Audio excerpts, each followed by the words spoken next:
Hi guys, and welcome back to the channel Held Dominance. Anthony here. Please remember to like and subscribe, and also click that notification bell if you're enjoying what you're seeing and if you want to see more.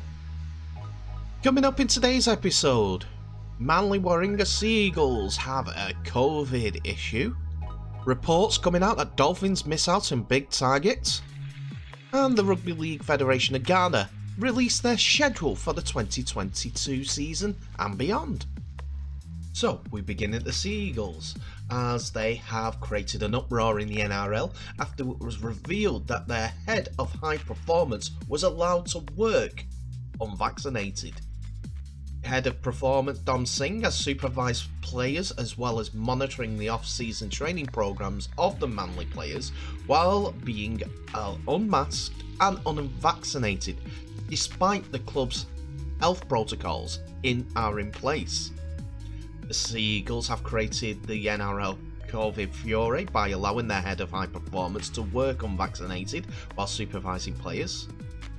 And the Daily Telegraph in Australia has obtained photographs from the club's North Narrabeen training headquarters on Tuesday, with Singh in charge of the 2-hour session, donning a white mask, but only around his wrist.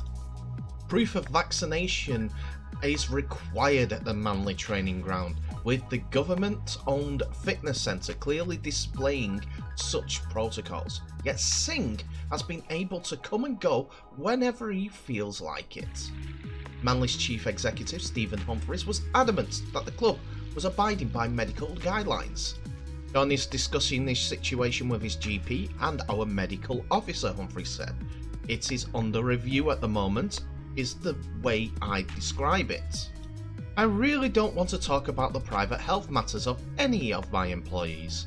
It's not my place to talk about his beliefs.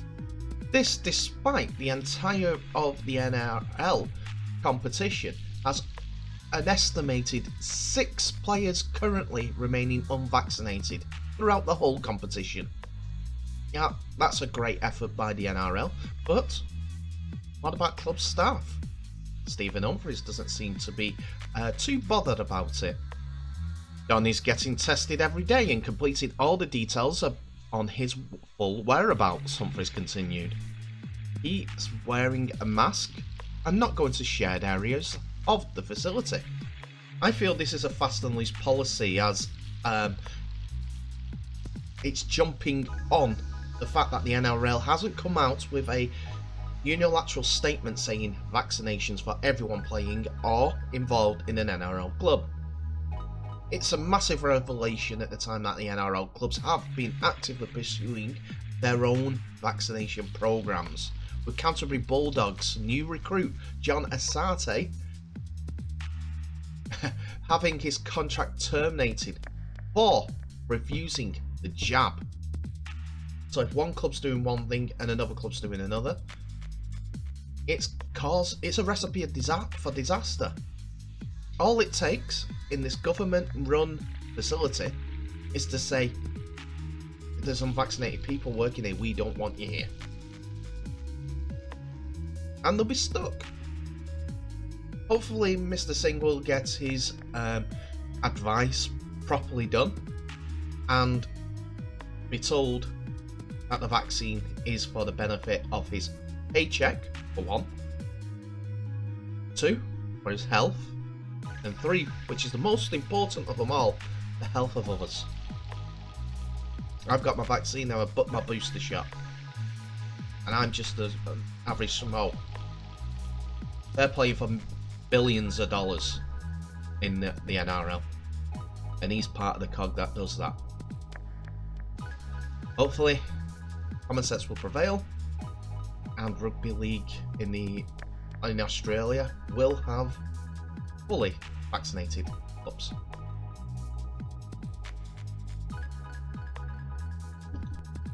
So, our friends in the Rugby League Federation of Ghana have announced a schedule for their 2022 calendar, and it's jam-packed, starting all the way in January. The opening event will be a Touch Rugby Festival at the University of Ghana in Legon, on the 16th of January 2022, and at the same venue later in the month, a month later, the 13th of February, will see the RLFG, the Rugby League Federation of Ghana, host a love tag rugby league event.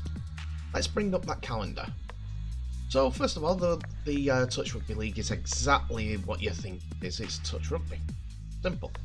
Love tag is basically the same thing, but it's mixed rugby league, men's and women's. It's not a big thing, but it's to get everyone involved, to get the word out of rugby league and introduce rugby league to people that don't know it. Next, there's the Nines Championship, which stretches between March and April in 2022, before the start of the regular season happens on the 1st of May, which continues in June the 1st, in the entire June. During July, they have Oxford University coming over Rugby League Tour. Yes, it's the Oxford University in the UK, which has been put together by the board members who have got connections, and more than likely the head coach, Andy Gilvray, I think his name is. Then the Origins Cup, which is always competitive, and it starts on the August the 27th. Then it's the return of the MEA Championships in September, with the international tournament being back up and running, which is a fantastic effort for everyone involved. In October, there is the breast cancer and blood donation drive from the Rugby League Federation of Ghana. It's one of two events, as we're supposedly seeing another event in February as well for that great cause. And then November the 1st, it's player registration again for the 2023 season, before December brings us the Christmassy joy of the Beach Rugby League.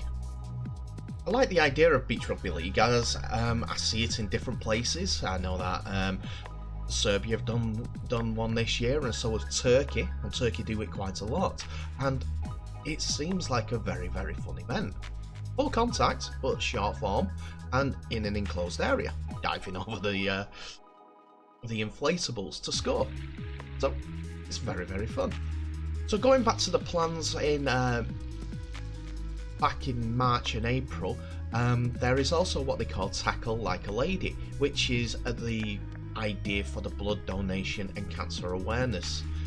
And they're also running forums even, for coaching and match official coaches, scheduled in for late January, together with a Know the Laws forum in April. So it's a good way to continue the education of rugby league. There's also a coaching event in February in the region of Kumasi, a new area to the sport. And already a 3-day workshop has been held to introduce rugby league in the region, in association with the Ashanti Region Directorate of the National Sports Authority, the NSA they call it. Not that NSA, they won't be watching you. Fans will. At the Baba Yara Sports Stadium. More than 50 coaches, officials and physical education teachers were given permission, which included the origin of the game, where these participants were taught the basic skills involved and introduced to officiating. Emmanuel Kojo Appiah, acting regional director of the NSA, said, seen here in the middle with the board for the stadium discussing the sports event, saying rugby league is a new sport to the region, and I'm happy that the RLFG has honoured our invitation to introduce it to senior high tutors. It shows what happens when people can get involved, as rugby league is being shown to 6 schools in a pilot scheme in Kumasi, in the Askmo Mapong Municipal Education District, with workshops participants Philomena Kakra Bookman noting It's important we have multi-sport disciplines to offer our students, so this workshop has broadened our knowledge. There will be challenges along the way, but we will put in the necessary effort to push rugby league. Those in the attendance of the meeting was the RFL Technical Director Marshall Note, as well as Jafaru Awadu Mustafa and Coach Cornelius Amavor, and added that with the interest of the teachers and handlers and the requisite resources from the Federation and a new partnership with Super League club Salford Red Devils, the Ashanti region has a potential of a powerhouse in waiting when it comes to rugby league as a whole for the sport as well as the Ghanaian nation. Naughty said, as a federation we are keen to spread our sport and we will ensure that we engage in more workshops similar to this to explain and teach rugby league to every Ghanaian we make contact with.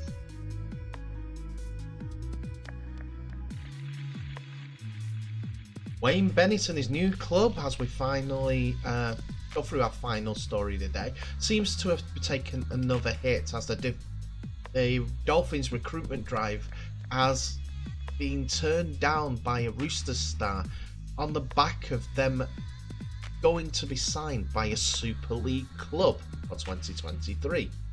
It comes after it revealed the expansion club made a last minute play for Sharks hooker Blake Brierley and also Melbourne Storm's Sydney-bound Brandon Smith, after which they turned to Brierley, who decided to stay with the Sharks for 2023, 2022 and beyond.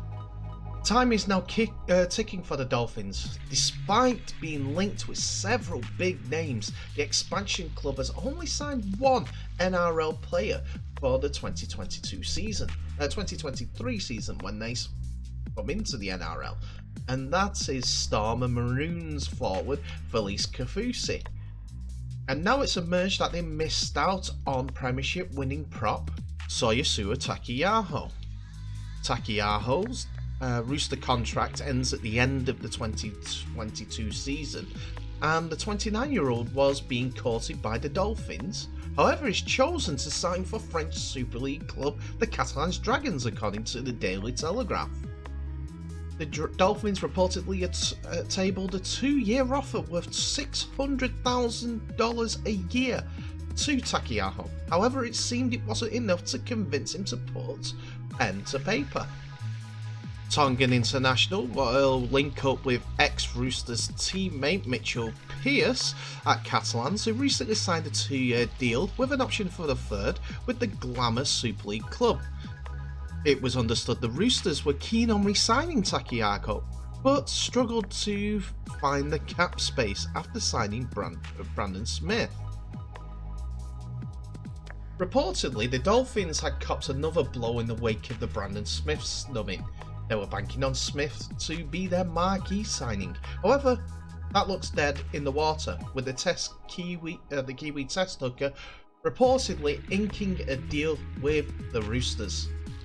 Amid Smith's Rooster news, the Dolphins made a massive last-ditch effort and a massive offer for the Sharks' number 9 Blake Brierley, according to News Corp journalist Dave Rico. Brierley was due to come off contract at the end of 2022, and at 23 years old still had 8 to 10 seasons left in him. However, all hope was gone when Cronulla re-signed Brierley on Wednesday on a 4-year deal. The Dolphins will now go back to the drawing board after missing out on Brierley, Smith, Takiyaho, as well as Patrick Corrigan and Tina Fasa-Malawi. So it's a big shuffle around for Dolphins to go to rethink their strategy in signing players. But more than likely, Wayne Bennett will have a decent squad to play with when he finally takes to the field with his Dolphins team, especially with the draw of the Suncorp Stadium behind them, as that is where they're going to be playing their home games. The shirt is is there to see. But there's no word in the full official name for the Dolphins. They're just the Dolphins at this point. I think that'll come down the line. But at this point, there's a couple of disappointments with missing out on their first and second hooker choice. Their three forward choices. And only got one player on the pitch for the 2023 season from the end.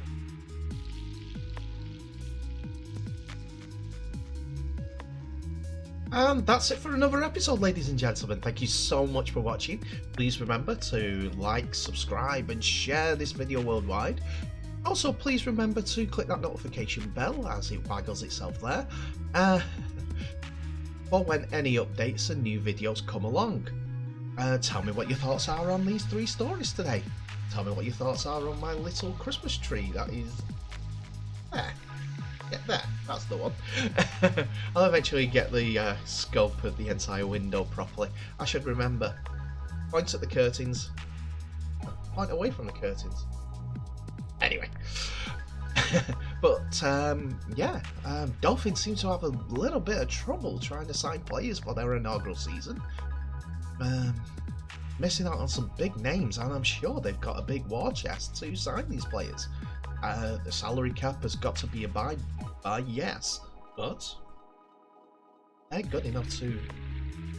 Well, they've got enough war chest behind them, and also I wouldn't count out the option of players looking into helping build a club, reputations. Storm's only 20 years old, and if it's built right, it'll be a championship winning rugby league team in the NRL. Ghana, the movement is going on. They've moved on to another section of the country.